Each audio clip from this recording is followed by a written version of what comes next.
आज ना सबकी तैयारी जाने की हो गई थी अपनी अपनी जगह पे। तो यहाँ पे सुबह का कुछ मौसम ऐसा था और गुड़िया अपने मामू के साथ खेल रही थी। साथ में इसकी सहेली भी आई हुई थी, वो बैठी थी आराम से रूम पे और टीवी देख रही थी। गुड़िया अपने मामू के साथ थी और उतने में नाश्ता वगैरह करने के बाद गुड़िया के मामू भी चल पड़े यहाँ पे अपनी डेस्टिनेशन की और उतने में एक क्यूट सा बच्चा आ गया था जो कि भाभी की सिस्टर का है। तो यहाँ पे गुड़िया इसके साथ मस्त हो रही थी, खेल रही थी। फिर हमने भी लंच किया और उसके बाद हो गई हमारी तैयारी घर जाने की, क्योंकि आज हमने भी घर जाना है। मैंने अपने मायके ही जाना है अभी, तो उसके लिए मैं अब पैकिंग कर रही थी यहाँ पे। और फिर उसके बाद मैंने गुड़िया को तैयार किया यहाँ पे, जो कि बहुत कठिन काम होता है। गुड़िया कपड़े नहीं पहनाने देती है। पहले मैं खुद तैयार हुई, फिर मैंने गुड़िया को तैयार किया। तो बस अब हम थोड़ी ही देर में निकलने वाले थे यहाँ से। तो यहाँ ये कुछ मैं इस तरीके से लग रही थी।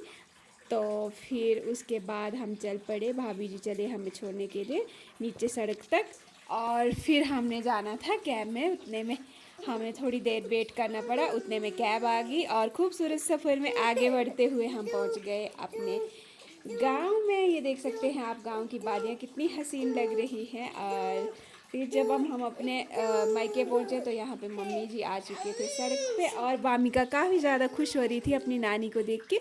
मेरी गोदी में तो आ भी नहीं रही थी, अपनी नानी के पास काफ़ी मस्त हो रही थी, क्योंकि 4-5 दिन के बाद मिल रही है ये अपनी नानी से। तो उतने में उसके नानू भी वेट कर रहे थे घर में और हम घर पे पहुँच गए। बाकी आज की वीडियो में इतना ही।